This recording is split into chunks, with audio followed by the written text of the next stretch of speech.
आती हैं। इस साल अभी तक कोई सप्लीमेंट्री नहीं हुआ। एक तो फर्टिलाइजर सब्सिडी के लिए थोड़ा सा एक्स्ट्रा एलोकेशन चाहिए होगा, और एक जो एक्सपोर्टर्स की स्कीम आई थी उसके लिए थोड़ा सा चाहिए होगा। तो बहुत ज्यादा फ्रेश एक्सपेंडिचर साइड प्रेशर्स नहीं दिख रहे। तो आई एम होपफुल कि रीएलोकेशन हो पाएगी और कैपिटल एक्सपेंडिचर के लिए जो आउटले है H2 के लिए वो थोड़ा बढ़ाया जा सकेगा। प्राइवेट कैपेक्स में हमारा हाउस व्यू ये रहा है कि प्राइवेट कैपेक्स ट्रेडिशनल सेक्टर्स में पीस मील मैनर में हो रहा है, लेकिन जो न्यू एज इंडस्ट्रीज है उनमें ज्यादा स्ट्रांगली हो रहा है। अब 100 बेसिस पॉइंट्स का रेट कट भी हो चुका है। अब अगले हफ्ते की बात आती है तो मुझे लगता है 8% ग्रोथ के साथ, even with a series low CPI inflation, एक और रेट कट मुश्किल ही लग रहा है अब।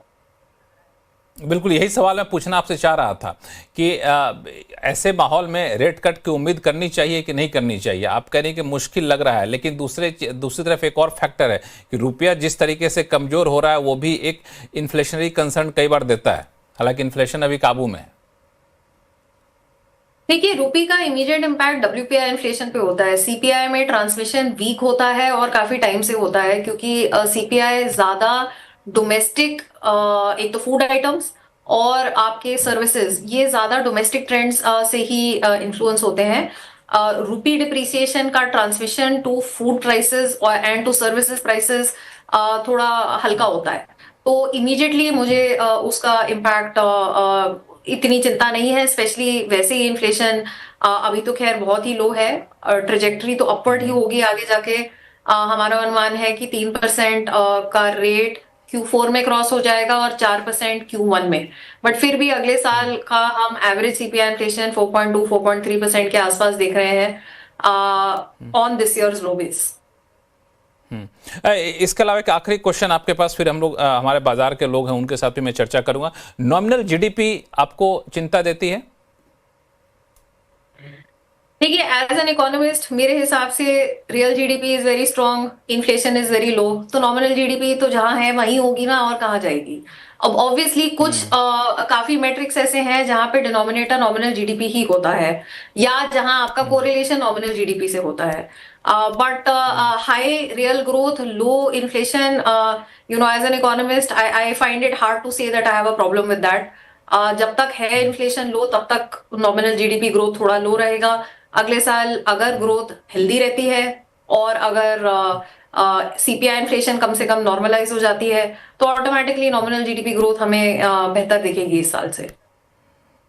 चलिए, बहुत बहुत शुक्रिया हमारे साथ जुड़ने के लिए। और आपने 2-3 चीज़ें काफ़ी महत्वपूर्ण कहीं, जो हमारे बाकी के जो मेहमान हैं उन पे मैं चर्चा करूंगा। एक तो रिजर्व बैंक जब अगले हफ्ते पॉलिसी लेकर के आएगा तो शायद रेट कट की संभावना यहाँ पर कम है।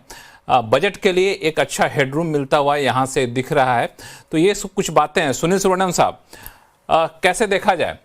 GDP के आंकड़े देखे आपने, GDP के आंकड़ों पर इकोनॉमिस्ट की राय आपने सुनी। हाँ, तो फर्स्ट थिंग इज, मैं एक ट्रेंड लाइन देखेंगे तो एक यू शेप्ड रिकवरी क्लियरली दिख रहा है रियल GDP ग्रोथ में। तो खबर अच्छी है, यानी सेकेंड हाफ के लिए ये खबर अच्छी है, क्योंकि वो ट्रेंड लाइन रिवर्स हो गया। तो गिरने वाला ट्रेंड लाइन था वो अभी बढ़ रहा है, वो बहुत अच्छी खबर है। सेकेंड, जैसे मैन्युफैक्चरिंग और कैपेक्स की जो नंबर्स अच्छी आई है वो इकोनॉमी में मल्टीप्लायर इफेक्ट के जरिए कॉर्पोरेट अर्निंग्स में दिख सकता है, वो एक पॉजिटिव है। इसमें एक नेगेटिव है, वो है nominal GDP, because 8.7 nominal GDP से आप कॉर्पोरेट अर्निंग्स को भी फिर 9-10 के आसपास ही देख सकते हो, बिकॉज अल्टीमेटली कॉर्पोरेट्स की अर्निंग्स नॉमिनल GDP से जुड़ी होती है। तो मेरा मानना है कि ये नॉमिनल GDP का कम होना is not good news from A EPS growth expectation perspective. तो थोड़ा बहुत इन्फ्लेशन को बढ़ना चाहिए, तभी कॉर्पोरेट के कैपेक्स के ऊपर इसका असर पड़ता है। बिकॉज अगर इन्फ्लेशन इतनी लो है, उनकी प्रोडक्ट की प्राइसेस भी बढ़ने की उतनी गुंजाइश नहीं होगी, तो फ्रेश कैपेक्स में इन्वेस्टमेंट का जो एक रीजन होगा वो कम होता जाएगा। मगर मैं थोड़ी और रेट कट के बारे में मैं मानता हूं कि ये लो इन्फ्लेशन